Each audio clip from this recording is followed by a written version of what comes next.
Okay, everybody, you're now tuning back to another episode of Change My Mind podcast. It's your boy Dubbo. Behind the camera, we got Josh Montoya. To write to me, we got a really special person. So I'm gonna give him a well introduction. He has a long resume, and his record is very long. So I'm gonna give you an introduction right now. Since 2004, he has served as associate pastor at Kingsgate Church, also known as Centro Victoria, really focusing on the youth, leadership, and mentoring. In 2008, at the age of 27, he made history as the youngest ever elected member of the Harm City Commission, serving through 2016. Then, 2017, he was elected to the Lee County Commission. He has been an assistant to a U.S. Congressman, Steve Pierce.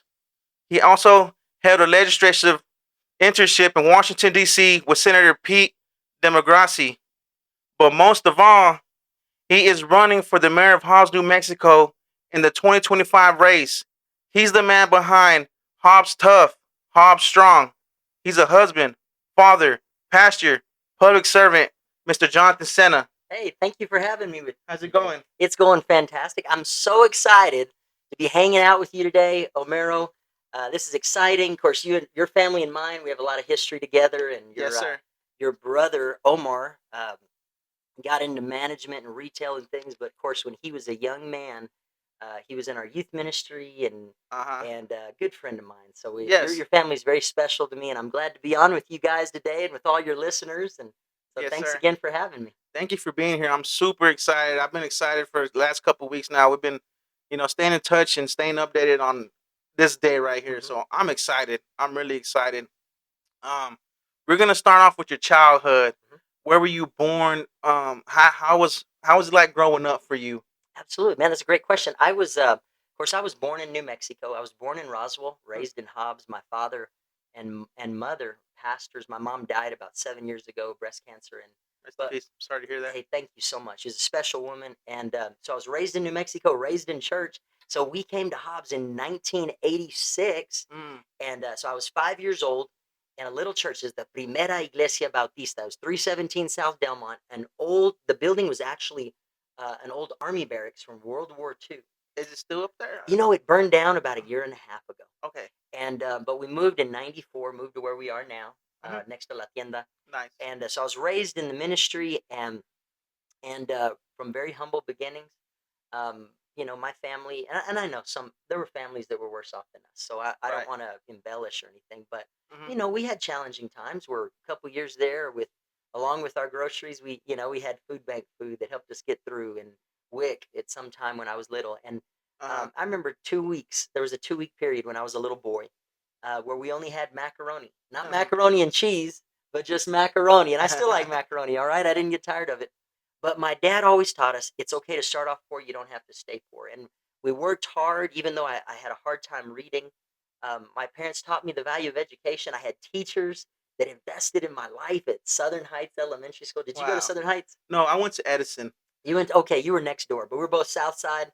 Yes. And my teacher in 1988, Mrs. Ramirez, Uh, she picked me out. She said, "We're going to have a classroom election." It was a presidential election at the time.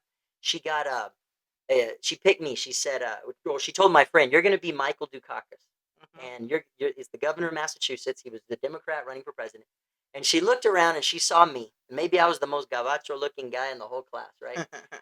The white guy. And she said, "You're going to be the Vice President Bush." I said, "Okay." She said, "Come and give a speech tomorrow. Friday, we're having an election." Well, I came and gave a speech. I was talking about a strong national defense and values. I was Nice. 7 years old. I didn't know what I was talking about. Right, right. But we had an election and I lost. And I thought, well, I guess that's it. Mhm. But she got me interested. I had a teacher that invested in me. And so I went to my grandparents' house on election night in November Mhm. and saw the election. I was interested because we did it in class. And Bush won in 1988. So I was interested in politics forever. So fast forward all these years, and I talked to Mrs. Ramirez again. Man. She came to my launch party for my mayor's campaign, my mayoral campaign. She showed up from Carlsbad, and she's laughing. She said, "John, I'm a Democrat." And she said, "How did you be Republican?" I said, you picked me. You picked me to be that candidate. You're the one that made me this." And she laughed and she gave to my campaign, and she even said, "I'll come and knock on doors for you." And what's awesome is, man, that upbringing, we in my upbringing, man, we didn't have everything we wanted, but we had a mom and a dad. My family, they taught us to pray and go to church and serve God. They Nice. taught us to work hard and even gave me a love for politics. And teachers helped me with that. And I'm so grateful because it influenced the man I am today. That's nice. That's beautiful. You're a Hobbs guy then. You grew up here. I love That's this place, bro. me too, man. Yeah. I leave town and I have go on little vacations, go on trips, but hmm I can't wait to come on back home. Yeah. Where's been your favorite vacation? Probably, um, probably San Antonio. I've been there plenty times. I love Sena. You know how they make guacamole by the table? Yes. I love that, sir. Uh-huh. Isn't that great? Right by the river. Oh Yes. man, my wife and I were there for one of the nights after our honeymoon, and Yeah, especially in I a love that place. relationship, go with the Yeah, person you love. It's awesome. romantic by the Yes. water. Yeah, Uh-huh. it's great, and the food's good. Yes. A lot Get of some history. fajitas, a lot of history. Oh man. You like history? Yes, I'm a little history nerd. Are you Yes. okay? That's two of us then, man. I love history, Me man. too. It was my favorite subject in school. Yeah. Have you ever been to Washington? No, I haven't. Okay, when y'all get a chance, you make sure and go to Washington D.C. There's history everywhere. Everywhere. I love that. I have this thing about presidential libraries. Yes. And I love when I lost. There was an election I lost in 2010, and after that election, I decided to read books about presidents and leaders Mhm. who failed and who overcame their struggles, Mhm. and started reading presidential biographies, which I still like to this day. And I started traveling to presidential libraries. Right. So that's one of my. It's like my bucket list of life is to go to different libraries. So I've been to a handful of them. I still have a long ways to go, but I enjoy that because I That's love history too. yes, me too. And like speaking of history, you've been here for a long time. hmm What was Hobbs like in general, just growing up? Because I know hmm when I was a kid, I remember the Walmart used to be where Big Five was at, Yep. and Yep. certain things like that. Certain places were Yep. established yet. That was the brown Walmart. It was all Yes. brown outside. Yes. Uh-huh. So how was it like when you were a kid? It was a little different. Because of course when I came in 1986, and for there was a 2 year period where we lived a year and a half, 2 years where we lived in Denver City, Mhm. Texas. And my dad built a church there, so we'd always come to Hobbs. Mhm. This was like New York City for us. Now Yeah. during that time, it was the savings and loan bust. So there was a real recession in America, so a lot of people were leaving Hobbs, but we didn't even notice. Coming from Denver City to Hobbs is like a big city, Oh so yeah. we had there was a Circle K Mhm. on South Turner by Southern Heights. Man. Um, the we used to have Albertsons was called, of course, it was called Skaggs Alpha Beta. No way. We'd go in there on Wednesday nights. My dad had like a 1975 Pinto hatchback car, Wow. and it sounded like an airplane, but it only went like 30 miles an hour. Every time you got out of that car, you smelled like gasoline. And we would drive there on Wednesday nights Mhm. after church, and we'd roll the windows down, and we'd go get a glass bottle of Gatorade. Okay. And it was a lot healthier A back then. glass bottle of Gatorade. Glass bottle, bro. It tasted better. It tasted better. It was so good. And across the street, there was another where the church is now, Uh huh. Freedom Church, House First Assembly. That was called the box, Okay. and everything was in a box in there, and you just pull your marshmallows out, your groceries or whatever. Uh huh. And over by a corner of Bender and Del Paso was there's a big fence there. You see SunGuard on this side. Well, on the other side there's a white building, and that was the American Meat Market.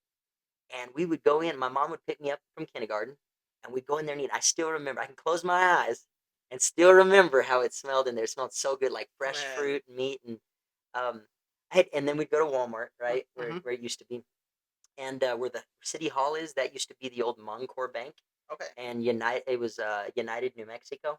Mm-hmm. So Hobbs looked a lot different. You didn't have Walmart out there, or none of those restaurants. Okay. But it was a different place. But it was a cool place. I loved Hobbs. We had Tooties, Two of these where Murray Elementary were School burnt is. down now. Broadmoor. Y'all remember the Broadmoor Cinema, No. Broadmoor Theater? Oh yes, it burned down as well. Correct.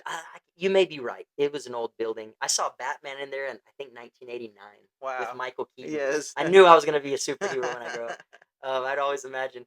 But there were cool things, man. And we were raised in South Hobbs. We weren't rich, and I loved it. In the streets, we'd go play basketball. In the backyard, we had a basketball court, Uh-huh. and it had power lines. And you had to shoot the ball between the power lines. And if somebody hit it, you'd say, "Hey, that's part of the court. It's my ball." Wow. But all the kids would come and play at our house. the Gibsons, the Urias boys. You know, Yes. Polo Urias' sons, Yes. Eric and Yeah. Aaron. They would come and play at our house, and we had a Nice. good time, man. Heck yeah. Nobody had time to be racist because you just needed someone to play football or basketball with. So Right. Right. we had a good time, man. I loved Hobbs, and I Okay. still do. Was there a lot of trouble growing up? Like you know, Mm-hmm. like there's always bad kids and stuff like Sure, that. sure. Was there a lot of like neighborhood problems or anything, or it was always love and peace? Man, well, we always had our problems at our time, and Right. and Right. sometimes you don't know the difference back then. Now it seems like it's more complicated with social media and Mhm. meth, even the drugs. Back then, um, it just seemed like a very simple time, and I think sometimes you don't know how good you have it. If I Uh. could go back in time, um, I mean, having my mom around still, um, being hanging out with those friends in the neighborhood, those were some of the greatest times of my life, Yeah, I bet. and it was great, bro. So I miss those. I'm so grateful for the life I have now with my wife and kids, but I miss those times for Okay. sure. The reason I'm asking that question is because like it seems like it even changed when I was a kid. There's always problems like that, but it seems like nowadays the kids nowadays they're like really have easier access to weapons and the guns, Hmm. and there's Hmm. like a lot of shootings going on. Hmm. And I was just wondering if it was like that when Sure, you were a child. man. We had our problems, no doubt. I don't know the exact numbers. I mean, we did in our neighborhood. In South Hobbs, where people fought or domestic. You'd hear about domestic violence or things. Mhm. So there were problems. I don't know the comparisons, but Mhm. we did have our challenges. I think one of the things that I think makes it worse now is what we see on social media. We know about it Yeah. so much. It's so much easier to know. Yes. Like back then, you might hear about it in the newspaper, but if you didn't have a newspaper, you might not know that it happened over on, I don't know, Midwest or Stanland or something. Mhm. But now with social media and some of the local Facebook groups, Right. It's man, great. just like that. You're like, oh my gosh, that happened over here. So Yeah. And social media seems to amplify it. So it yeah, could be worse now, but it's like adding fuel to the fire I type think thing. so. I think so. Uh, And we had our challenges, but man, I have such good memories.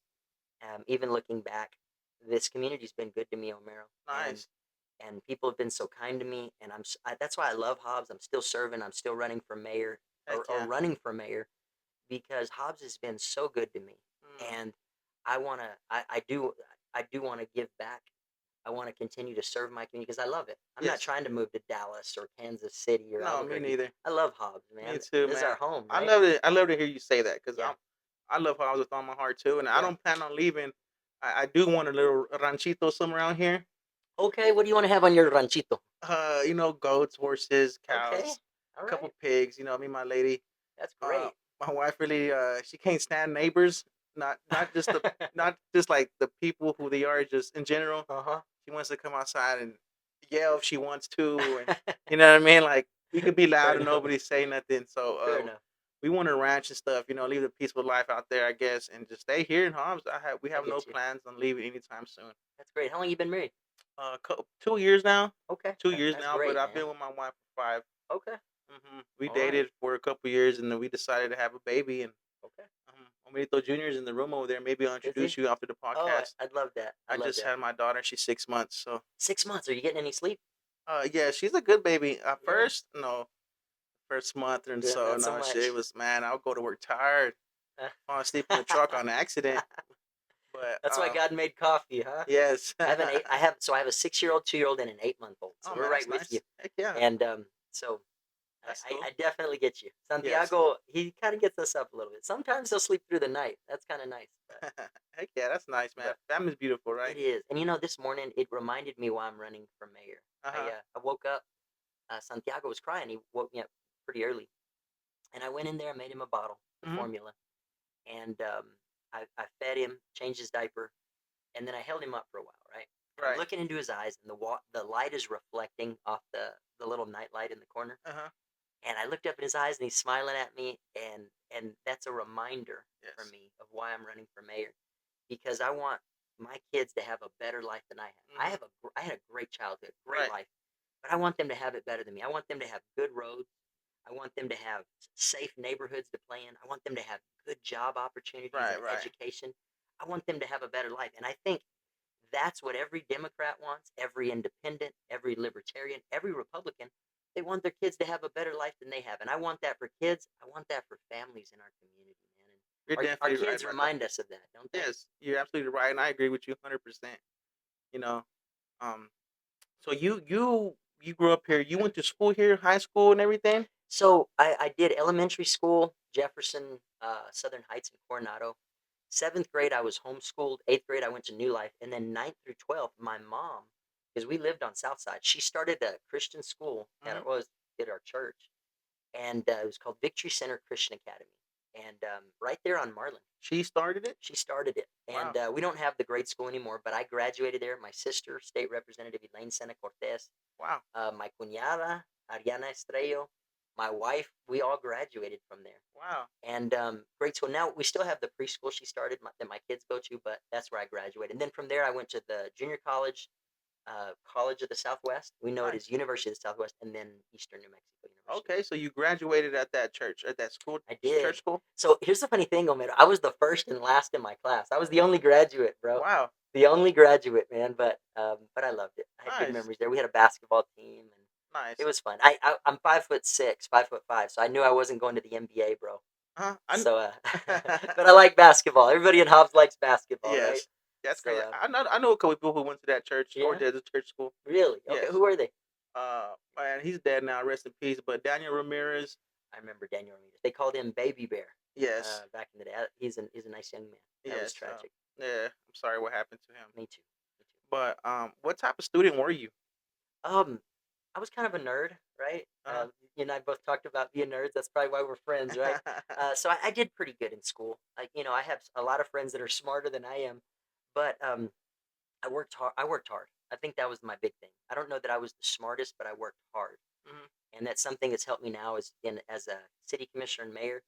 Is I never try to be the smartest guy in the room. Right. I want the smartest people in the room there to get the best ideas because I don't care if I get the credit or not. Uh huh. But I want the best ideas to move forward. And so I was a hard worker. I went to college, I obtained an accounting degree. Okay. Then at Eastern, I got my master's in business administration. I even got a leadership training at Harvard University, if you can Wow. believe that. Nice. But the experience over the year helped me to become who I am, and helped me to learn numbers and make sure we have balanced budgets. And so yeah, but I was a hard worker. I Nice, was a man. hard That's worker, awesome. so that served me well. That helped a lot. Nice. We're from the same area, from the same place. So You were raised on, was it Hannah Street? yes, Hannah. Okay, well, that's down the road from South Selman. That was like 7 blocks from Yes, us, just right on the edge there. yes. It's crazy how you remember the hmm road I lived on. Absolutely, I remember because of course Omar, we'd pick him up for church and things, Yes, and that's awesome. absolutely, absolutely. Everywhere, no matter where you live, there's always a bad crowd, hmm bad friends, bad influences. hmm Was there ever a time in your life where you could have went down the wrong road? hmm Absolutely. But not how you think. Uh huh. I was a nerd, and so I was pretty driven. Mhm. So when I went to the junior college, and this is just kind of part of my story, Mhm. I really threw myself into my work at the expense of relationships with my family and things. My first 2 years at the junior college, and I loved it. I did well. I had good friends there, but I think I really made school my priority, and I think I made myself such a priority Nice. that um, that I missed out on relationships in my life. And so I obtained an internship. I went to Washington D.C., worked for a U.S. senator, came back, and but God wasn't first in my life, and so there came a point for me. I started going to a Bible study. Mhm. They had it at it was called the Coffee House at the Christian Center, Okay. and a guy named Jamie Gaston invited me to it. I started going to that, and one night I decided I needed to change. Mm. And I think for me, that was a turning point in my life because was I going to serve myself? That was one decision. Uh huh. Or the fork in the road decision was, or would I serve God and prioritize Him Mhm. and prioritize my family? And that night I decided to make a change. And so what I did was I went to that Bible study, and I don't remember everything about it, but Ty and Heather Bean, Uh huh. they're the pastors of Cowboy Junction. Okay. I left that Bible study, drove to City Park in my 1994 Mercury Cougar, Okay. and I walked around the park that night. I was already at CSW at the time, USW, University of the Southwest, Mhm. and I told God, I had tears running down my cheek. I said, if you can use me, and I ask that you do something with my life. Wow. I think you can do more with my life than I can. Mm. And I went home to my family that night and just told them I loved them, and I apologized for maybe even the times where I was a jerk. And I decided I was going to really serve God and I was going to do something different with my life. And from that night on, I thought, man, I'm going to become a pastor, all this, but God gave me the opportunity to serve a congressman, to Mm-hmm. fly around with him in his Mooney airplane, Wow. and to travel to Washington and to some other things, to work for some state legislators, and then to run for office. And but that night changed my life, and I think had I not done that, that I wouldn't be who I am today. Because right now, my heart is to serve. I want to serve God. I'm a Christian. There's no doubt about it. But I want to. I want to. How does my faith reflect in my life? I want to love my wife. Mm-hmm. A lot of politicians you hear about in Washington, other places, they might be great speech makers, but their kids hate them, or they don't Mm. have a good relationship with their wife. I want my wife and kids Mm. to respect me, and I want to respect them. I want to love them, and no matter what I hear about in the media about myself, I want to honor God, Mm-hmm. and I want my family to know that I love them, and I want to have good relationships with them, Awesome. and I want my kids to have a better life than I had because I'm investing in them and spending time with them. So anyway, that night in 2001 Uh-huh. changed my life. Long story, but that's what. How did you come to that conclusion? What were you doing that brought you down to your knees and Hmm. to speak to the Lord? Hmm. Well, there's a verse in the Bible in Matthew 6:33, and it was Jesus, and he talked about all the things that people worry about, and he said people worry, and this was 2,000 years ago under the Roman Empire, right? Mm-hmm. America didn't even exist the way we know it now. Right. And Jesus said, people in the world they're thinking about everything: their clothes, their money, and that's the same thing today. Yes. We see it on social media. But he said this in Matthew 6:33. He said, "But seek ye first the kingdom of God and His righteousness, and all these things shall be added unto you." So what Jesus was saying was, put God first, and everything else will work out. Now we Yes. still have to work hard. We still have to hustle and do all the things. Right. But when we put God first, that's when things change. And so for me, God wasn't first in my life. Mm-hmm. And because I believe because God wasn't first, other priorities were out of whack too. I made my schoolwork first. Now we should work hard. Our kids should work hard. Mm-hmm. But I put myself on the throne. I Mm-hmm. was worshiping myself. Nothing wrong with hustling and working hard and the grind and all those things. Mm. But I believe that we were made with a void in our hearts that only God can fill. And we were made to love. I believe we were made to love God. There's a verse in the Bible. Sorry, this isn't a maybe No, a religious I setting, but love it. No, I this is who love I it. am I as a love it. Christian. That's all right. Mm-hmm. Okay. Well, I believe that we were made. There's a verse that says we were made for God and by God. So I have my Toyota Camry outside. Mm-hmm. I could say one day, you know what? I'm tired of all those high gas prices. Hey, you got a couple extra water bottles here? I'm just going to fill it with water. That's way cheaper. Um, and there's some Gatorade over there. I think I'll pour some Gatorade in there. Oh, because it's my car. I can do whatever I want with it. Well, it wasn't made for that. Right. I put that in my car. It ain't going anywhere. It's Mm-hmm. not, my car's going to be ruined. Well, same way with us. We were made for God, and I believe that. And so, I believe because God wasn't first in my life, other things were wrong too. My priorities were out of whack. And so there was an inner turmoil in my Okay. life. And I don't know where that would have led me, but I know that it did lead me to my knees because I didn't want to stay the way I was. I feel That's like I awesome. was a much happier person, more pleasant to be around when God was first and when I was doing my best in His strength to love Him and to love people around me. Wow. So, That's a lot of wise words, and that's a beautiful thing. You know, um, it looks like you have a good head on your shoulders, and did you ever have a mentor or role model that led you to the right path that really helped you out when you were mhm, younger? mhm, Can you tell absolutely. us all about it? I had many people in my life, but number one was my dad, Mm-hmm. and my mom. They spent a lot of time with me. There's some preachers' kids that maybe they hate God or hate the church or Man. they get burnt out, right? Whatever, and that happens in different fields. But for me, my parents they worked hard. They spent time with me. Mm-hmm. Friday nights, man, we'd go to Western Sizzlin' and we'd eat at the or Furs and go eat, get some pie, and go rent a movie or go watch. They called it TGIF on Uh, TV, and it would have like old shows like Family Matters and some of these things or Step by Step. And there were TV shows, and I would watch those, and we'd hang out as a family. nice. So I always had good memories. So even today, I love hanging out with my dad. I love being with my mom, even until she passed away and went to heaven. Um, so my mom and dad, they had a big impact on my life. I would walk by their bedroom Saturday nights, and they would be on their knees praying for our church, praying for the community. They would pray for people in politics. Wow. They didn't just sit around and spend time criticizing people. They were full of faith. They were very positive. Wow.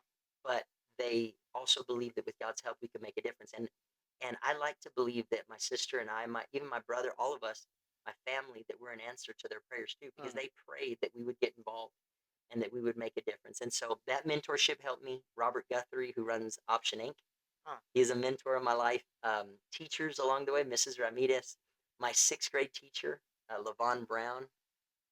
What an amazing woman. The last election I ever won before becoming a city commissioner was her sixth grade class at Coronado. Wow. And on my wedding day, I called her. Uh, We're dear friends and very special to me. And they spoke into my life, invested in me, believed in me. And even Ron Black, who beat me in an election in 2010, I went and sat down with him after him beating me. And I said, I'm going to take you to dinner. And I asked him questions. What makes you a good husband? What made you a good father? How did you overcome hard things in your life? And I asked him these questions you're asking me. Yeah. And I do it over Mexican food because he wanted to eat Mexican food. And he mentored me. And there were people like that along the way.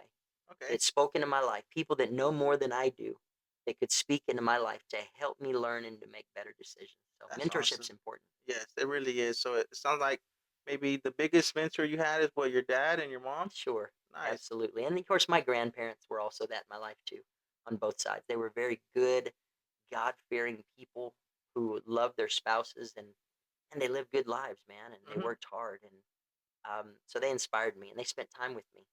And even my brother, man, my older brother, Mateo, you know Matt, the pelon, the bald guy at church? I believe so. I believe so. He pastors the English side. So sometime this Sunday, if you're free, unless you go somewhere else, you and your wife come sit with me. My brother's an awesome pastor. He and his wife. And he's about 5 years older than me, and my brother Matthew he took me under his wing all along the way. So I'm grateful for that. Nice. That's cool. And he's your only brother? He is. So I have an older brother and a younger sister. So I'm the middle child. So I'm used to building bridges, man. That's Nice. why I like serving in politics. Working with people. Nice. That's awesome, man. So, leading up after you graduated, what was the first job you ever had, even finishing school? Sure. So we were raised. So growing up all the way through 11th grade, a little bit, not so much my senior year, but a little bit in college, we had a Bible bookstore over there by the library. And Betty Stevenson used to own it. She sold it to my parents like in 1987, maybe. And so all through grade school, I worked there. Worked the till, the cash register. Worked with customers and all this sort of thing. So Library? It's a Bible bookstore. A Bible bookstore. And it was right across the street from the Hobbs Public Library. Okay. It's where the Bonillas live now. Okay. It's that 2-story house. It was only 1 story back then. Yes. And it's across the street from my power. So I worked there. After high school, I worked at the church at the school. I was a PE teacher and a teacher's aide. Worked at the school. I was a supervisor in the Christian school in the classroom. And then, of course, my internship in Washington, D.C. with Senator Domenici. Worked with Congressman Pierce, some state legislators, Shirley Tyler, and I was a associate pastor, working with our young people. How was that experience like in Washington D.C. being an assistant for a U.S. congressman? Oh, that was incredible. Was it stressful at times? Sure.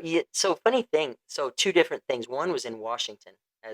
I was 20 years old, had never been to Washington D.C. before. So all of a sudden, we're there. So my family had never been either. My dad went to Vietnam, but he hadn't been there since the late 60s. So we all went. They got me in my job working for the senator at the Hart Building, and it was great. Great. Senator Domenici, you can look him up sometime, some of his speeches on YouTube. He was one of the greatest leaders in the history of New Mexico, one of the greatest leaders in American history. No way. Phenomenal. And I remember one night I went out, they had these little underground subway cars that went from our office buildings to the Capitol building, that white dome you see on TV. Wow. Underground subway cars. Underground subway cars. They have one for the senators and one for the rest of us. So I went down there, and this was before 9/11. Okay, so they didn't have all that security that they have now. Right. But I went and I listened to him speak, and I had tears in my eyes, bro. It was so powerful. And afterwards, he saw me, and he was like, "Hey, come with us." And I was like, "What?" This is like seeing LeBron James or Steph Curry or something. And so I got in the senator's only subway car with him, and the lawyer he had on staff. Her name was Libby Turpin. And I said, Senator, you put a lot of fire on that speech back there. And he said, speak with conviction or don't speak at all. Man. Touched my life. And so I went with him. We went in the senator only elevator and went up back to my where I was, and it was phenomenal. Every night I'd ride this. This was the mini subway for the Capitol building, but they had a subway system called the Metro, and I would ride that home from Man. Union Station. And for a kid from Hobbs, raised on the South Side, it It's was amazing. and I'd wear a suit and tie every day, and man, it was incredible. I'd see U.S. senators. I saw the vice president. One night I got lost and ended up at the White House. Man, Oh my gosh. toured it. It was amazing. But then later, a year later, I worked for a congressman, Uh-huh. and that was amazing because we flew around New Mexico. We didn't go to Washington, but we flew around New Mexico and met with people and did kind of like this. Mhm. He'd do the interviews like this. Yes. We didn't have podcasts back then, but he'd do radio interviews, and I'd go sit in the other room and wait for him. Uh-huh. And he would do that, and then when we're done, I'd make sure he made it on time to the next place and made sure he was eating and take notes for him. Mhm. Well, one day we had an event. It was a fundraiser in Las Cruces, New Mexico. Okay. And if you go to my office, you'll see this picture. My job was to make sure everybody parked at the local mall, Mhm. and they took these special buses, and we'd run them with these little vans, and they'd run them back and forth to get people to the Hilton Hotel. Yes. Because that night we had a big fundraiser with President George W. Bush, Wow. 2002, and they had snipers on the building, snipers at every elevator, and they had the wires, everywhere. Secret Service. Secret Service. They did background checks on everybody. Oh man. And when we got at a certain time, we got all the folks in. Then we took the last fans in, and they let us sit in the back of the room for free, right? Uh-huh. Because we were staff members. So he came out, and it was the first time I'd ever seen a United States president. Let me tell you something. Whether they're Democrat or Republican or whoever, just the president, the office of the president, It's special. It's special. It's so incredible, Romero. Man. So he spoke, and it was awesome. Then afterwards, what they do is they walk off the stage, they shake hands, and then they make their way out the room. Right. They work a rope line. Mhm. So I didn't know what he was doing. So I had a Walmart camera. Remember those where you wind them up and you got to hold down? Yes, sir. So I had it wound and ready, and I ran up there, and he came right there, and I said, "Mr. President, can I take a picture with you?" And he said, "Yes." Now we didn't have iPhones Right. where you could take 30 pictures and then doctor them up, 4K. 4K and all this sort of thing. We had the Walmart camera, and so I had to keep my eyes open. One shot. Mhm. They took the picture, and right after that, there was a News Sun reporter named Starla Jones right there. Okay. And she came in a few days later. She took my picture. The picture came out good, and she put it in the newspaper. It made the Nice. front page, and so that was special. But flying around with Steve Pierce, I would get sick on the planes. I would get like air sick or whatever, Uh-huh. and motion sickness. Yes. And so, man, I'd end up throwing up in the little plastic bags. Oh man. But he'd let me steer the plane, and so I Really got to now. where it was cool. Nice. It was a great job, and I learned so much. He was a mentor in my life too. He and Cynthia Pierce. He gave me a shot. I didn't know much. I didn't know much about anything really, but he taught me a lot. And he and his wife are some of the best people I've ever met, and great campaigners. Mhm. They love people. And when I heard him speak, I said, "Man, I want to be like this. I want to love Nice. people, and I want to lead with conviction Okay. and passion." And so he inspired me. He gave me a Nice. shot. That was great. Though. That was a lot of fun. That's awesome. That's awesome. So, you said you studied at the University of Southwest here. I did. What did you study for? Accounting. Accounting. So numbers. I love history. Mhm. History is my passion and learning. But numbers were I wanted a background in it so that working in ministry so that I could always do something else if I needed to. Mhm. So I love numbers. I was always pretty good with numbers, and it served me well in city commission, county commission, being able to look at budgets, being able to look at spreadsheets and financials, and that's great. And then later on, I went to Eastern New Mexico, and I obtained my master's in Nice. business administration. So you was always focused and locked in high school, and hmm I'm sure in college as well. hmm What got you on the path of becoming a pastor?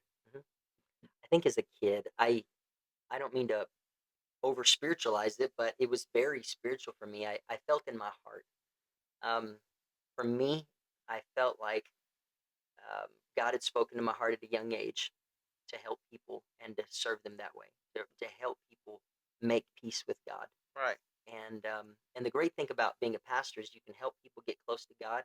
then you can help them in so many areas of their life too, in their Uh-huh. finances and their relationships. And I always felt like it was a great way to help people. You can holistically, as a whole person, help people.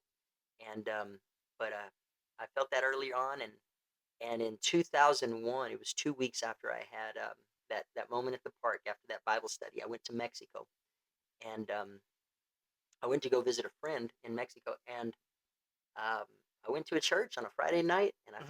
felt like God put it on my heart, and Okay. to go into the ministry. And so when I graduated with my accounting degree, I didn't go work in an accounting firm. I became a associate pastor, began working with the young people, Nice. and have loved it ever since. No regret. Nice. I know you changed a lot of people's lives and the way you speak, and I'm sure the kids look up to you. I always remembered you. I never forgot about you, not one bit. And I appreciate it. I What appreciate it. made you move on and be a city commissioner? Well, that was always interesting to me because whenever I went into ministry, I thought that was it. I thought, well, I guess I'm done with politics.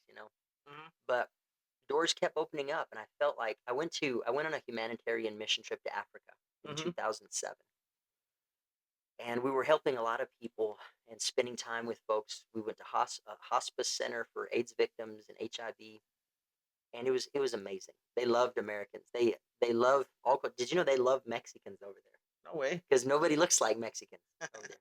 Because you have the white community and you Right. have the black community there, and they all love Americans. But then they saw the Mexicans, because Mexicans nobody looks like that. And they No. they Yes. really loved our. Now they saw me. I'm more of a güerito. Uh huh. But they saw me and they're like, oh, he's one of the Afrikaners. Hmm. So people didn't think much about me because I'm pretty light dude, I guess. But they see the Mexicans, and the girls loved our guys, Oh and the man. boys over there loved our Where girls. was this? It's South Africa. So Okay. we were in Rustenburg and up near the Botswana border. And one day we went to a place called Koster, South Africa.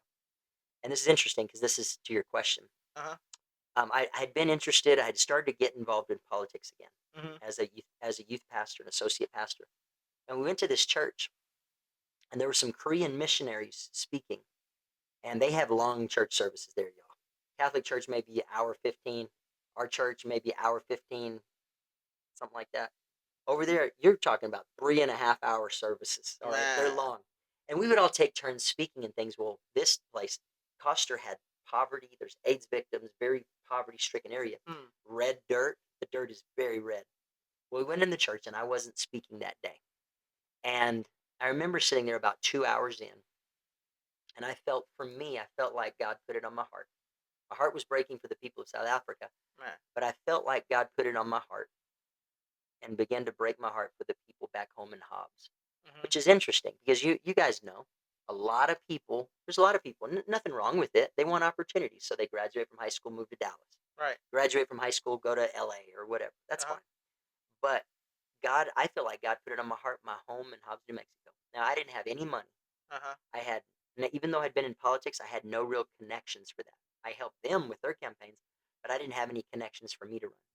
Came home, met with a businessman, a mentor, and Okay. I bought him lunch at Quiznos. Now, he didn't need me to buy him lunch. He could have bought his own lunch. He could have bought a lot of lunches because he did very well. Right. But I had a notepad and pen, and I was asking him questions about life.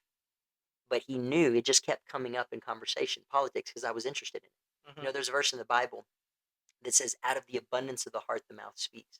Right. So you can't help what you're passionate about, just going to come out. Hmm. And I talk about politics, but I was asking him business questions, and he said, where do you live? Well, at the time, I was living in an apartment by Permian Ford, Okay. and my sister Elaine and I did. Now imagine that we lived together for 7 years before we got married. We're still friends, right? Oh man. So we were cool, and he said, I think you need to run for city commission. Huh. So I ran for city commission. I won. Okay. One against the incumbent, another guy. One of the other guys, we're actually still friends to this day. He's a good businessman, very good man. He and his wife, they're friends. Nice. But and then then I was elected 3 times in all on the city commission. Then later went to the county. Yes. That's what I was gonna ask you too. You moved on to the Lee County Commission. Hmm. Um, and for District 4, That's or right. That's right. Hmm. okay, for District 4, can you break down the districts for us? Hmm. Where's District 4? Where's other Hmm. districts at? Like, how does that work? Well, the districts, the way they're shaped, Homero, it's kind of like your abuela gets the masa from the tortillas and throws it at the wall. Yeah. Because they look all kind of just kind of funky like that. Yeah. Or pancake batter. Mhm. They're based on population and they try to make them all even, this sort of thing. Mhm. My district, and they redistricted the time, but it's kind of central Hobbs, or it was on the county commission. It was like Joe Navajo, kind of by Coronado School, um, and then in the middle of Hobbs down, kind of like Sanger, the mall area, all the way up to Grimes, middle of Hobbs, and all the way down east side of, mostly the east side of Hobbs, all the way down to Nadine. Okay. Kind of funky that way, but great district, great people. I got to represent people from my where I lived in South Selman. That was very Yes. special. Knocking on doors where I used to live as a kid was great. Um, so yeah, that was District 4. That's awesome. hmm How many districts are there in total? So there's 5 districts with the county. There's 6 with the city. Okay. Nice. hmm I got my notes here, so you see me reading my No, notes. you're good, man. But that's why and so with the city commission, you have 6 districts, all within city limits, Uh huh. and then you have a mayor that's elected at large. And so sometimes the misconception is that, or they say, well, the mayor, he's going to be running everything. It's actually he has to work with the city commissioners Right. together to get anything done. For That's sure. awesome. I And see you working. I see the path you're taking step by step. You went from city commissioner, Lee County commissioner. Now you're running for mayor. mhm, What should we see different? What are you gonna do? mhm. What are you gonna do for us as mayor? Absolutely. Well, I think there's a mindset shift with me, Uh and huh. this is something that has served me well as a city commissioner and as a county commissioner, and now as the mayor. Now, today is a very special day because I'm talking about my vision, and you can go to my website. Anybody listening online, www.senaformayor.com. We released a link today to that, and it talks about things that we can keep the momentum on for infrastructure, which is drainage and roads, and you know public safety with our police officers, and Yes. with even with yeah, let's see, excuse me, if I can speak right, public safety, infrastructure, and of course anything else we're doing with the economy, right? Jobs. So those are all the things we're focusing on. Mm-hmm. And my thing is, I believe in people before politics. Right. I don't want to be legislating to the community from an ivory tower up at City Hall.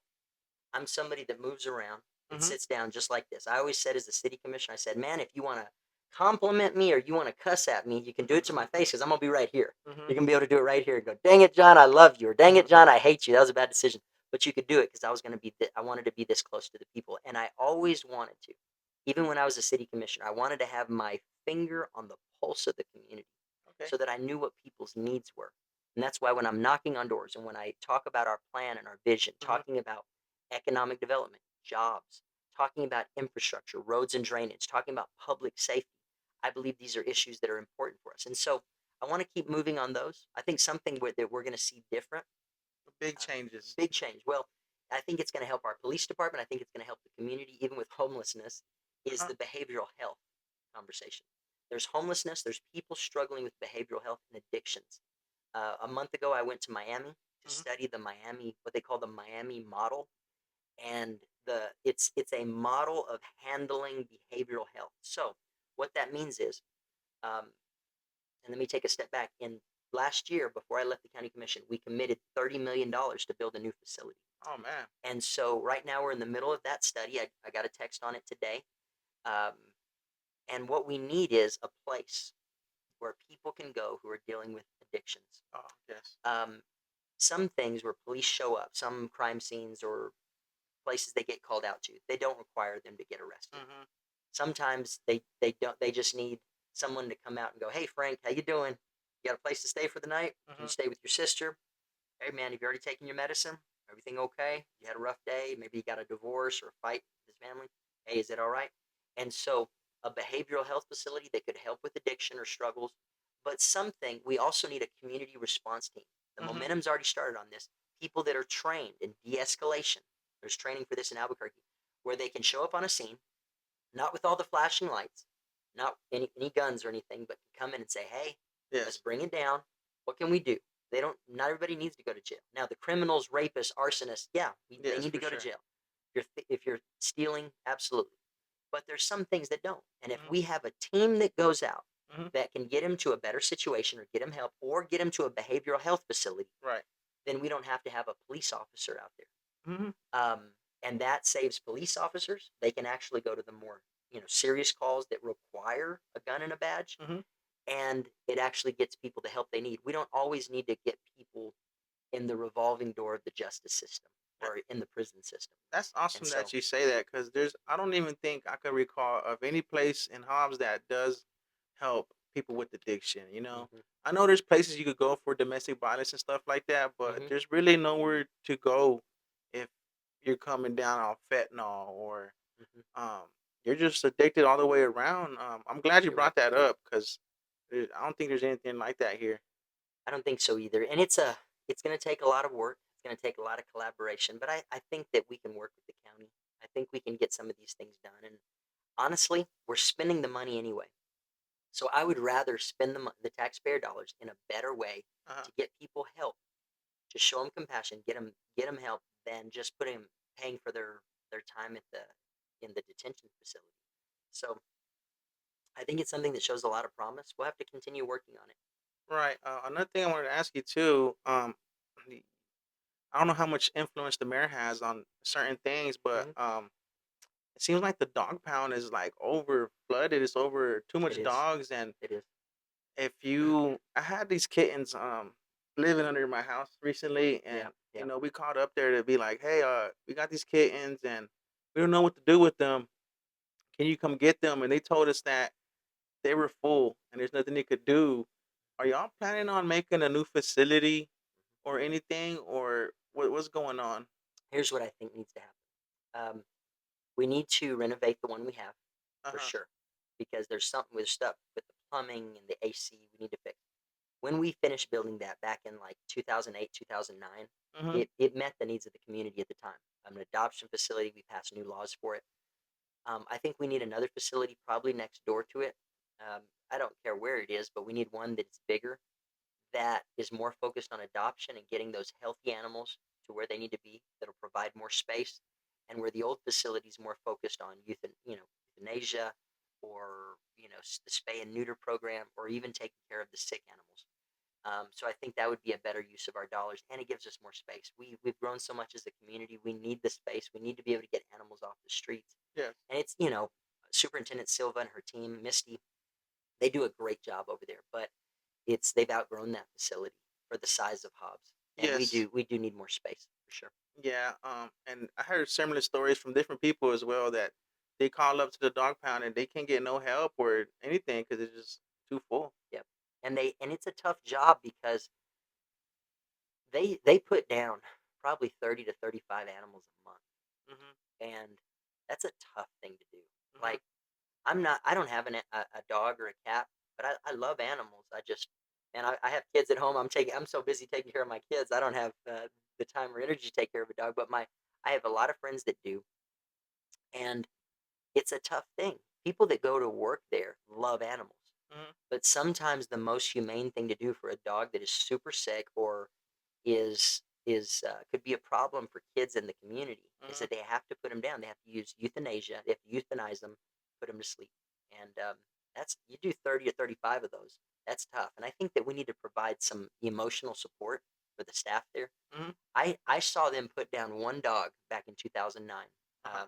Assistant Chief Deputy Chief Ernie Wheeler did it, Right. and I never forgot it. That's tough. And to put 30 or 35 dogs down a month, that's a tough deal, man.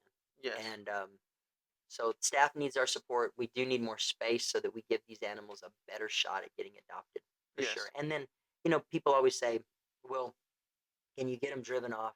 Drive them off to Colorado or Arizona or other places. These animals, Mhm. yes, but you only go with what they want. If they need certain dogs, they'll see what you have and they'll say, "We'll take those." They're not going to take all the dogs, and it's only specific ones they'll take at times. Yes. But that is an important issue for sure. Yeah. It seems Hobbs is growing, and we got more kids than ever. Other classes are full, anything like that. hmm Were y'all thinking about like another recreational facility for kids? I know we have the teen center and stuff like that, but it's like maybe we need a little upgrade or a Mm-hmm. place where the teens could go in a nice Mm-hmm. safe spot. Stay out the Mm-hmm. streets. Mm-hmm. Have y'all thought about anything like that? Well, I think right now, I think with our budget constraints and things, I think one of the things right now is what I would think, and that's what I kind of talk about in the vision is even places like Taylor Ranch, these Hmm. open spaces where they don't require a lot of maintenance and Hmm. staff to maintain them. Like if we could get a skate park, if we could get a bicycle pump track where Hmm. they can ride their bikes on it, if we could get um, even soccer fields out at Taylor Ranch, new Hmm. soccer fields, totally renovate. Taylor Ranch is that field next to the high school, correct? It is, but it's just north of the high school, so it's Yes. on the other side of Stephen Drive Uh-huh. back in there. That's plenty of There's space. a lot of space. And Yes. so in the Latino community, we know people love some soccer. They Yes. love some Lionel Messi and everything Hmm. else, right? Yeah. We love soccer. Es parte de nuestra cultura, man. We love some soccer. Hmm. La Copa Mundial, Copa de Oro, whatever. Um, and we're excited about the World Cup coming up. Yes, I sir. guess in a couple of years, right? Or is it a year? A year? Um, Yeah, I'm not familiar. Maybe a year. it's about next year. So that's exciting. Um, but if we could get support from partners and build soccer fields Hmm. to add to what we're doing at MLK, not to take away from it, then we could beautify a port of entry. If we got help with the building of it, the capital costs on the Hmm. front end, then I think taking care of it won't cost as much as Hmm. mowing grass and all this sort of thing that you'd have to do if you Right. have a regular grass, reseeding the grass and all this stuff. So I think that could be a good thing. I think what we saw even after COVID Hmm. is having some of these outdoor spaces. It's really good for the emotional and mental health of No, kids. it is. And I think one of the things we talk about, even coming full circle with behavioral health and things, is that kids have been so harmed, sexual abuse, physical abuse, and things. Getting them plugged into mentorship programs, getting them plugged into sports, Hmm. mentorship with good coaches, Yes. out there running and sweating and having a good time with their friends and working on it and dealing with the obesity issues and getting them outside, getting vitamin D where they might get a scrape if they fall in the Hmm. grass. That's We've how it is. we've social media. We've got everybody so safe playing, they're on their phones and they're playing video games in the back room all summer. Kids need to go outside and play. No, Play with a soccer ball and really. have a good time, get healthy, build up that immune system. So I would love to see something like that. And I think it would bring more tournaments to this town. Lodgers tax, there's a lodgers tax fund that comes from the taxes that are sent from the hotel. Hmm. And it's used to get more people in hotels and things. For the baseball tournaments that come in, Hmm. we get a lot of money off that. The community does, restaurants and other things. If we could have more soccer fields and soccer tournaments, that'd be Right. great. I would be glad to have that. Pickleball courts, whatever. I don't play pickleball, but man, that'd be great. Yes. Another thing I wanted to tell you and talk to you about. It's like it's a big issue. I have family myself and friends, family that had bad experiences with the Hobbs Hospital here, Absolutely. and More there's recently or further back? oh man, like recently, I could go from recently. Uh, a friend of my wife's, she took her baby in Mm. To the ER? to the ER, and then they didn't check the baby or anything. They just sent her home and said the baby was dehydrated, and the baby died. He had fluid in his lungs, and the Oh my baby died, gosh. but they didn't check him or anything. And that happened recently. This like a month ago. Oh Uh, my gosh. and but it's been like this forever now. Hmm. I remember one time I posted on Facebook. I said, if I ever get shot or something, please don't take me to the Hobbs Hospital. Sure. And it went semi-viral. It got like Sure. 20 shares, and Sure. everybody in the comments was like, "Yeah, you're damn right. The doctors are no good." And Sure. I get you. um, not that long ago, my wife and I went to Peckles River, Yeah. and with the family, had a good time, and the water gave her like a skin Hmm. irritation and I stuff. got sick out there in fifth grade. Yeah, Oof. her skin got irritated, and so the next day, my wife went to the doctor here at the Hobbs Hospital, Okay. and then he was like an Asian dude, or I don't know if it was Philippine or what, Okay. There's a but doctor there. yeah, Okay. he tells my wife to call me. I was at work working, and tells my wife to call me and ask if I've been sleeping around with other women. So I felt really disrespected, and Okay. I told my doctor, he was on speaker, and I was like, Okay. You had some yeah, words. yeah. So Fair enough. I was all like, Fair enough. but it's just stories like that from other people, and Sure. it's like we're getting the doctors that the other cities don't want. Like Denver City has a Hmm. good hospital there. Hmm. Even Leamington, like, is amazing. Like Hmm. a lot of times we don't even go to the hospital. We just Sure. go to Leamington. Sure. Um, why is that? Why are we getting that bad rap, and why does it continue? Even I hate to put people down and stuff like that, but even like the front desk is like no help sometimes. Hmm. Well, why is that? What's going on? Well, I can only speak from my experience, and any specific things. And of course, in the future, you have my number. Let me know. Hmm. I'm actually at the board out there, on the board at the hospital. It's not like a regular. It's not like a regular board where you hire and fire employees. It's more like a community liaison. Hmm. Um, so I can only go by what I've seen. Now, there's always room for improvement, no doubt. And Yes. and I'm so sorry for what you went through. And man, if you ever get can you ever give me some details? I'd love to look into that for you. Um, I know when we had our previous hospital, the organization that owned it, when it Hmm. was still across the highway, the Lee Regional, Yes. it seemed like the company, the corporation, or whoever it was that owned it out of Tennessee, it just seemed like they were never investing back in the hospital and they weren't trying. Huh. So when it came over with Covenant, there's always room for improvement.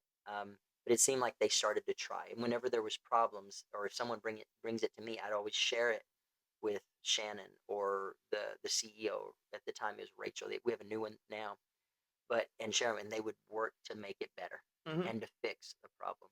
One of the challenges there was the morale was so low that you couldn't keep nurses. They were Hmm. always having to hire temporary agencies and stuff. And so a big part of having a good experience at a hospital is having good nurses that stay there and are paid well and taken care of. And so we begin to see it's taken time, Hmm. but we've seen more improvement in the last few years with the Right. new hospital. Not that everything's perfect, Of but course. that there's a culture of them saying, "Oh, okay, this wasn't right, or this experience wasn't the greatest. What can we do to make it right?" Hmm. Okay, and so I had like I said, I can only speak from my experience, but I had my two little boys there, Hmm. and the nurses were great. They took care of us. Um, we're always working at the hospital on making sure the emergency room is experience is better. If they can get to the primary care doctors, Hmm. that's always better, right? Right. To go into a doctor that already knows you and can work it through. But sometimes people need to go into emergencies. I've had to go there Yeah. playing basketball and getting hit on my head and having Hmm. to get stitches or something. But we're always working on that. I think there's a culture to want to make it better, and I think that's the difference. And they're investing more here. There are improvements to be made, and so anything specific, please let me know, and I can connect you to them. But I think they want to do better, and that's the difference Yeah. in Just for the previous years. record and to make everything clear, so that doctor, we ended up doing tests because he insinuated like my wife had herpes or something. Oh, So we okay, took tests. We come out negative on everything. okay, So that just comes to show like sure, how embarrassing and sure, disrespectful. You know what I sure. mean? I get you. I So, get you. Well, but is she doing better? oh yeah, we're fine now. Yeah. Yeah, but it was just a skin irritation. But Sure, and that Pecos River. Ooh, I remember I got sick there in 1991. but Ooh, I never went back. how funny is that though, Yes, right? that Pecos River. Ooh, man, God Yeah. God bless y'all. That's Oh, we're good. It's now just I'm just I like, don't want the audience to think that something funny is going on, sure, right? sure, sure, sure. No, that Pecos River. Swimming in that river water. A few weeks ago, we took some students to go camping, and we have great sponsors, great leaders, and we went out to Mayhill, and there's Rio Penasco, Hmm. and it's more of a creek. It's not even as big as the Pecos River, but I think it flows into the Pecos River. But it's pretty nice, and Yes, I love it's pretty going. clean. I go. I actually went. I went to the Bradley Lake. Matter of fact, Okay, that's a nice this weekend I just passed. one. With the family. Hmm. Hey, that's nice. Y'all Yes. go fishing? Yeah, we go fishing, swimming, all that fun stuff. It's pretty We nice. I love it haven't been out there there. in years. Uh I huh. like Brentley Lake. Yeah, me too. That nice kind of reservoir, kind of a desert lake, but it's Hmm. cool. Yes, It's cool. sir. I like that Um. real well. That's great. And your kids are going to remember that Oh forever. yeah. I always remember spending time with my dad, no matter what it was, spending time with the family. And I miss those times. And I definitely want to recreate those for my kids. Yes, sir. We're blessed up. Keep it going. At least we're able to go. So Absolutely. yes. Another thing I want to ask you. It seems like it's like a real deep conversation for me because I know people who got murdered and their Mm-hmm. killer was never found and stuff Mm-hmm. like that. Mm-hmm. And Yeah. you see Yeah. a lot of people getting left off the hook, and You're right. you know what I mean, like people with intense criminal backgrounds and stuff like Mm-hmm. that. With like I don't know how much power a mayor will have or anything like Mm-hmm. that, but what's your opinion and what's your intake about like prosecutors just letting people go Mm-hmm. and that same person does another crime and Sure. makes it a bigger problem. Um, they call that in New Mexico catch and release Yes, exactly. problem. Part of the problem was the legislature under, I believe it was under Governor Michelle Lujan Grisham. They called it bail reform. Hmm. And what they did was they said some people can't get off, they can't pay their bail because they don't have enough money, and it's only rich people that can. Well, they sent it to a vote, and 85% of the people voted for that. They go, yeah, that's not fair. Poor people shouldn't have. Well, the unintended consequence for that, the problem with it was, they made it to where it's harder to keep people in jail. Right. So people can arrest a cop can arrest somebody, a police officer can arrest somebody, send him to jail, and before he's even off the shift, that person's back on the street. Uh huh. And that made it really hard to keep people in jail. So that's a problem. That's part of it. Sometimes it's a lack of resources, lack of money. Hmm. Um, I think bail reform is a problem. I think we talk about the catch and release cycle, a revolving door in our justice system. Sometimes there's a backlog, Hmm. and it's hard to get them all hard to get them all in there. I think those are all challenges. I think the big thing though is what can we do about it, and it goes back to what we were talking about Right. with police officers, building a relationship with people, with the police department and the community. That's a big part of this. Another part of this is the behavioral health aspect. Hmm. That's another part to deal with it in a different way. Um, Partnering with the city of Hobbs and the county, we Hmm. made that more of a transportation center where you get them over to Lovington. So that's something else that we've done. Um, Targeting those areas that have more crime. We have to work on that. Hmm. You know, we are limited on some things we can do, but I believe more police presence makes it harder for people Right. to to commit crimes, and more community policing. The more officers we have, the more presence we have. And what we want to do is we want to make it hard for people to steal in Hobbs, and we want to make it hard for them to speed. Hmm. Sometimes it's catching them on those things, catching Right. them on speeding, and then you find out, oh man, they got a warrant because they were trafficking meth or something. I don't know. But if we can get send a message Hmm. that it's not good to speed in Hobbs, New Mexico. Right. It's not worth it um, to go through traffic lights or run stop signs. Hmm. Then hopefully we can send a message it's not a good place to do drugs. Right. And there were two. There, I've been told there's two major cartels that have worked and infiltrated into Lee County in years past. One was the I can't think of the other one, but one was the Nueva Generacion Uh-huh. cartel. And we have to send a message that it's not good for business here because we're not going to tolerate it, and we're going to take people to jail, and we're going to get the bad guys off the streets, and that's what we want. Right. Because and then we have to give kids hope at a young age so that they want to go to college and do positive things and not choose those things when they're older. Of course. Because we want business owners to feel safe, and we want them to feel like they can sell their products here and do well. That's And awesome. some people are starting to do that. Yes, sir. I appreciate that. Mm-hmm. You're running for mayor, and I know you get it all the time on what people want, Mm-hmm.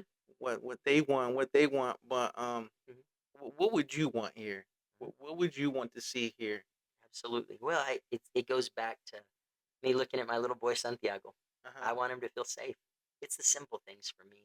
We have so many great parks. There's a lot of great things we have right now that we can take advantage of. And I didn't always for years didn't go to a lot of parks. Maybe for a walk or something. But now with my kids, I take them, a splash pad or walking around I like Taylor those. Park. Me Those are too. nice. Uh huh. They don't cost anything, and it's an amenity that we have here in town for families. And so taking my kids to a park where they're safe, Mhm. driving my kids on a road that's not all bumpy. I said, man, I have to run for mayor and help with the roads, or otherwise I'm gonna have to buy a Land Rover or some kind of off-road vehicle, 4x4, to drive on a road. So um, to have good roads, and I want to continue. People, when you hear about people moving to Hobbs, you and I were raised here. We love it, but sometimes when people come from out of town, they Mhm. come for work. Right. Right. And but when they come here, if they really dig in, they find out we have great people. We don't have mountains or rivers. We don't. But we have the best people anywhere. love you and welcome you in the home, give you enchiladas and frijoles and arroz and hey man, come to my church and hey, why don't you come? We're gonna cook on vamos a cocinar en el disco este sábado. You come with the family and we have a we have the greatest people anywhere. Nuestra cultura es increíble. Yeah. Our culture is so great. And so when people come into town, I want people to experience that. And if we have a great environment, Hmm. a safe environment, an environment that's good for business and good for families, then more companies are going to want to be here, more opportunities are going to want to be here. And so that's what I want. And, along the way, we have to make sure we afford anything we do and anything in my vision. Hmm. I say my vision. This is years on the city commission, county commission, years of conversations coming together. And I like it to be our vision. Right. That can change. Mhm. It's all right. This isn't the Bible. This isn't like set in stone. This stuff can evolve. And if someone has a better idea, let's do it.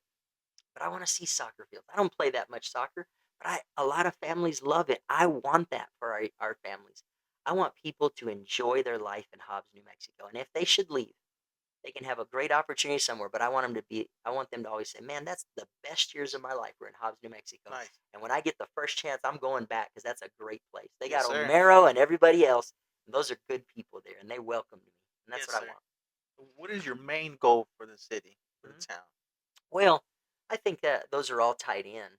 I want people to have a great life. I want us to get back to people before politics. Uh-huh. I want us where people come into City Hall and know they're valued. I believe we have incredible city staff. We have incredible people in our government, but I want people to have a good experience here. So I want people to be safe.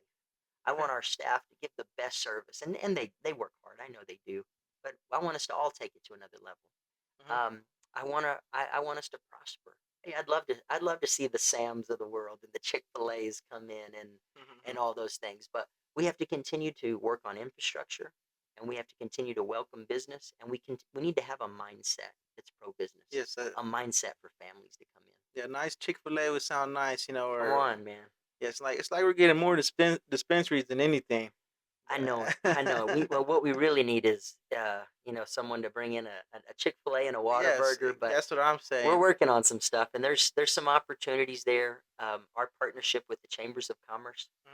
If you guys aren't a part of it, the Hispano Chamber of Commerce is awesome. The Mm-hmm. Hobbs Chamber of Commerce is awesome. Sergio Polanco and Tammy Collins, great people, and the Economic Development Corporation. They're always looking to bring in new companies. Mm, So those are great things. nice, And so we have to partner. We have to work together, man, to bring this stuff in. But I think we can. nice. When it's all said and done, and when you do win your election, um, what is the main goal for you in your career? Because Hmm. you're not gonna stay mayor forever, of course, right? But what's your main goal in life? What's your main accomplishment that you want to achieve for yourself? You know what? Right now, it's to run for mayor and to do that. I want to. My main goal Mm-hmm. is I want to be a. I want to be an awesome husband, Mm, and I want to be an awesome dad. I nice. want my wife to look over the years together when we come to the end of our life, and I want her to look back and say, "Man, he was faithful to me. He was a good husband. He loved me even though he got busy. He took time for me. He listened." And I want my kids to always say, "Man, my dad was there for me, man. He didn't put work and even church or anything else before me." Now, God should always be first, but the activities, I never want busyness. Mm-hmm. I don't want me being busy to come before my kids. I want them to know that I love them. I don't want to just work for them Mm-hmm. in the community and things. I want to be there with them and love on them. Now, you get busy as a mayor and anything else. And I've been in politics for 17 years. And even before that, if you count the different jobs and things. But I want my kids to know I love them. My dad and my mom were always busy. They were hard Nice. workers. They were entrepreneurial. They took time for us. And Right. I believe it can be done. And so that's my goal. I want Nice. my family to love me, and I want to Awesome. love them and be legit and have a good relationship with them. And more than anything, I want to be someone who has a close relationship with God, and where at the end of the day, when nobody's there, and all the interviews are done, and maybe even when my time in politics is done, where God looks at my life and says, "Hey, well done, good and faithful servant. Nice. You did what I asked you to do. You were faithful. I didn't ask you to do other things, but you were faithful with what I gave you and what I put in your hands." And that's what I'd like. Nice, man, brother. You're a wise man, man.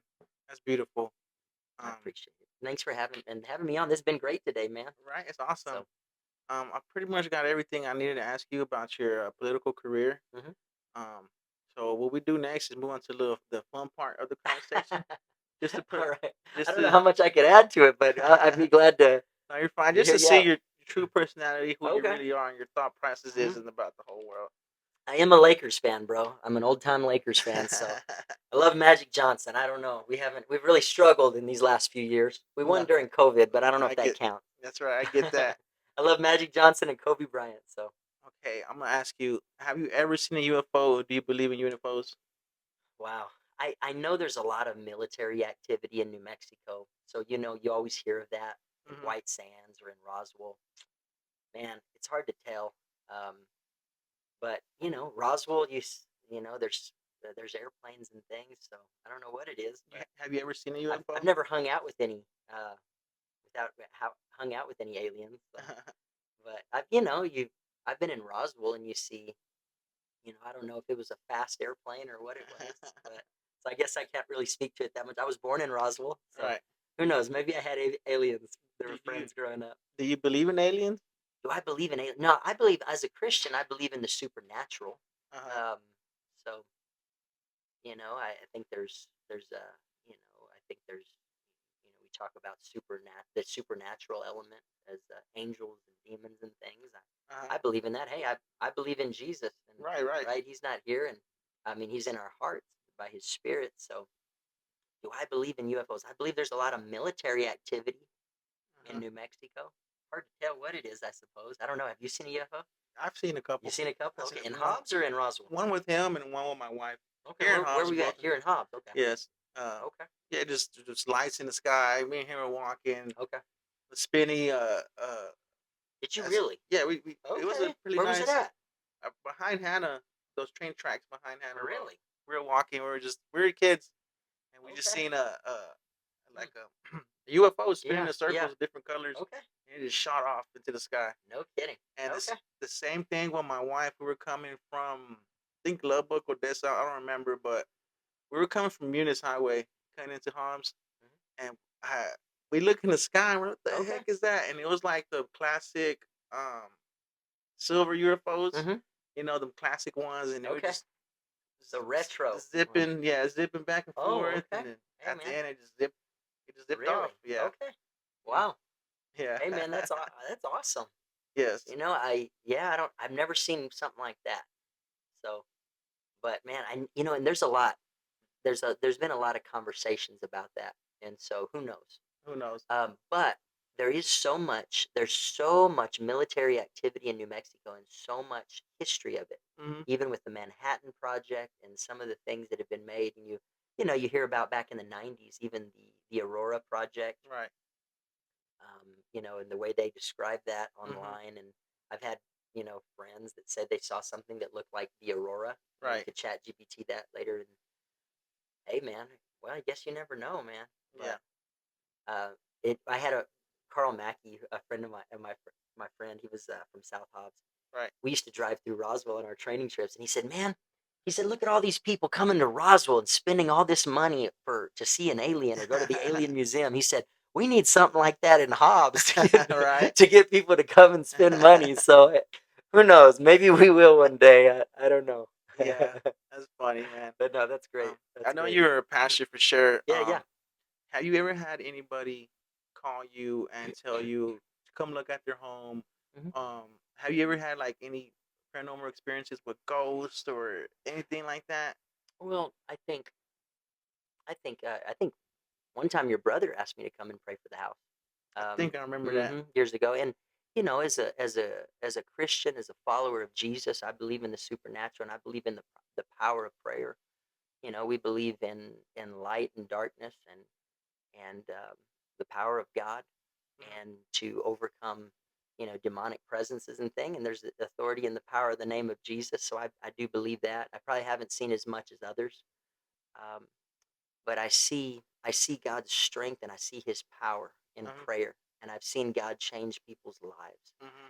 and so I have seen that, and I've seen God do some good things, man, and change people's lives where there were great struggles before. So Right. that's an awesome thing, That's and I crazy do how believe in you. the power of prayer, man, to change a Oh yes, I situation do too. in a home and a life.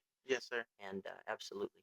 Yes, sir. That's crazy how you brought up that time my brother called you. Mm-hmm. That room he used to sleep in was like Mm-hmm. my sister used to sleep in that room before him, Mm-hmm. and they always felt and heard things in that room. Mm-hmm. And I guess before my brother called you, because Mm-hmm. I remember, I guess something in the closet called him a B word, Oh, okay. and I think that's what led to that phone call. Mm-hmm. So I do remember that. Well, I do, and I tell you what, I believe in the power of prayer. Today, before I began the interviews of the day, um, this is so. This is my, and you timed this great. So I'm so grateful your Hmm. flexibility and following up with me. So Oh no, man! Thank you. this is my seventh interview today. Wow. And but before I started the day, I do what I do pretty often. I called my dad. My dad's my senior pastor, but he's also my mentor, my father, my friend, Mm, and I asked him to pray for me. And then at lunchtime, one of the most important meetings I have of the day is we go into our church sanctuary, and there's a group of us that'll go in and pray and seek God's mm-hmm. face. I believe what the Bible says in Second Chronicles 7:14. Excuse me. He said Mm-hmm. this, and it was Solomon who prayed this. And interestingly enough, had a pretty rough life at the end. Yes. But in Second Chronicles 7:14, he said this, and it was God speaking through him. He said, "If my people who are called by my name will humble themselves, pray, seek my face, and turn from their wicked ways, then I'll do this. Then I will hear from heaven, forgive their sin, and heal the land." And I believe there's a great blessing that can come on our country, that can come on our state and locally when we serve God. And now, as a mayor, I'm not running for pastor; I'm running for mayor, right? Right. But it's my faith is a part of my life, and I want to lead by example. I want my faith to show compassion, and I recognize I need God's help, Mm-hmm. and I need prayer, and I need the prayer of people in our communities to make the right decisions, to have the right wisdom. And I believe that together we can make Hobbs better and move forward Right. for sure. Okay. Uh, a lot of people ask people these questions, Hmm. just to have fun, right? And Okay. a lot of people tell me that they believe that UFOs um, and aliens are demons. Hmm. What's your thought about that? Man, could be. I haven't seen all that much, so I haven't seen any of the cool discs you talk about. So it could be. Yeah, you never know, right? Yeah. Okay. Do you think Jesus will return in our lifetime? I hope so. That's part of one of the great tenets of the Christian faith, Mm-hmm. and is believing that Jesus will come back one day. And I do. I believe it's possible that Jesus will come back in our lifetime. One of the things that he said was this message would go out into the whole world, and everyone would hear it, and then he would come. Um, so I believe that, and it's interesting because Catholics, Baptists, people from all Assembly of God, Pentecostal, different denominations and different groups of Christians believe that Jesus is coming back, and I do too, Mm-hmm. and I'm grateful for that. But and it could come anytime. He said, "We're not going to know the day or the hour." But one of the things he did say was occupy Mm-hmm. until he comes back. So while I do believe it, we need to be ready. I think the great urgency that we have in our Christian faith is to be ready and to love people. Jesus used metaphors. He told stories like allegories, Right.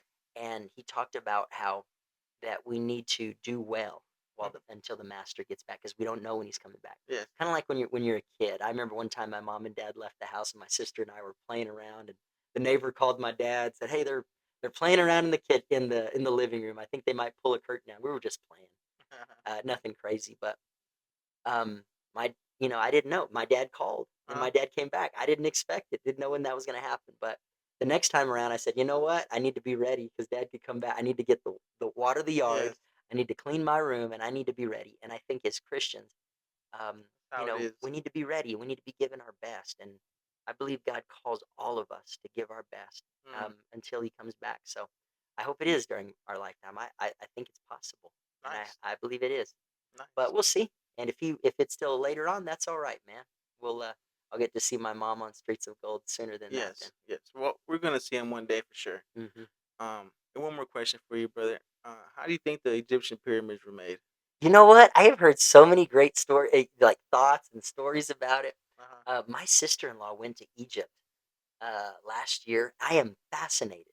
How do I think they were made? Yes. How do you think it you, was done? I don't know. You hear the conspiracy theories that some Mm-hmm. people say aliens or alien technology. Some people have said, there were giants that put it together.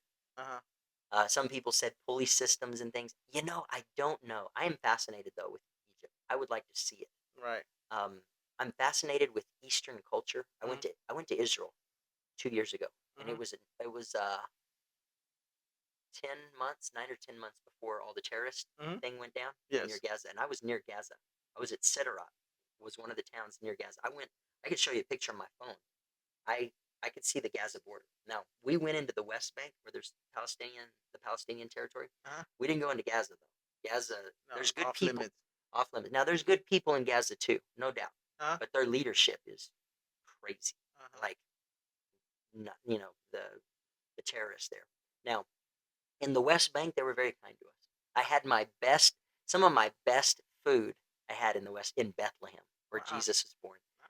And we went a local pastor there who's a Palestinian Arab man and Mhm. told us his story and how he shares his faith and shares Jesus. And it was awesome. But I left there with a greater love for um, the Christian community, the Orthodox and Catholic community, which is fascinating to me. Okay. Um, they trace their Christianity 2,000 years ago. I was fascinated with the Jewish culture, and Mhm. of course, the nation of Israel is a beautiful thing. There's democracy. There's freedom there. Right. But I was even fascinated with the Arab community, Orthodox. Uh-huh. They're Christians, and then there's Muslims too. They were very kind to me. I bought a necklace for my wife, and um, it was a Muslim gentleman. He was so kind to me, very respectful, and they were great, man. And some of the best food in the world, Oh man. Arab and Jewish. Okay. It's phenomenal. So I say all that to say that was close to Egypt. I don't know how the pyramids were made. I'm actually fascinated by it. How do you think they came? Man. Shoot. Well, um, I know the Emerald Tablets of Thoth. He talks about that. He made Hmm. the pyramids, but Okay. I was actually having the conversation with my brother. He was on my podcast as well with Hmm. Omar, Oh yeah. Okay. and he was telling me, which I pretty much agree with them. He said when the devil was cast out of the heavens with the 200 angels, Hmm. he thinks it was him and the fallen angels that built the Hmm. pyramids. Okay. That's interesting. You know that there's that part in the Bible where it talks about a third of the angels went with Lucifer and came to the earth. Well, hey man, that's a thought. Because You never know. I Huh? know one thing for sure, it wasn't us, human beings. You It's know what I pretty mean? phenomenal. You know, I doubt it, but it could have Hmm. been sound frequency. Just technology. Really, with the right Hmm. technology, we could have done it for Hmm. sure.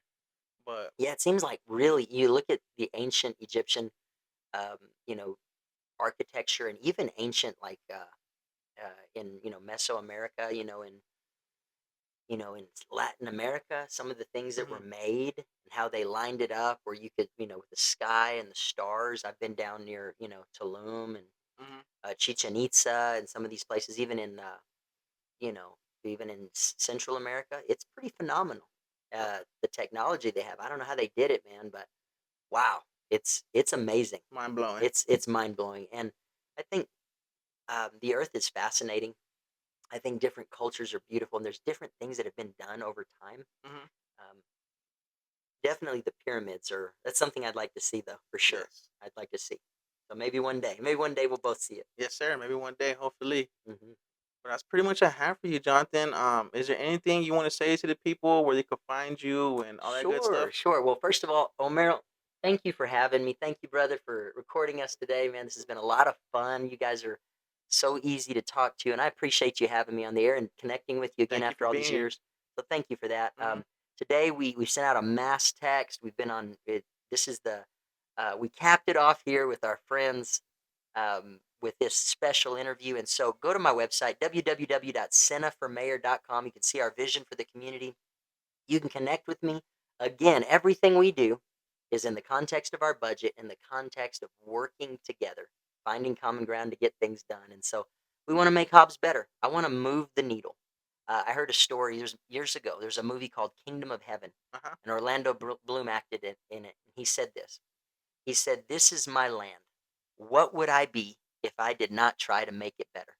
Huh. And that's how it is. I want to make Hobbs better 4 years from now than it is right now. I think it's better now than it was 20 years ago, but let's improve some things. Let's do it. Let's work together. And so I'd appreciate your vote in November. Thank you for your support, and we're gonna keep working, man. So Yes, thank you sir. again. I appreciate you Thank guys. you, Jonathan.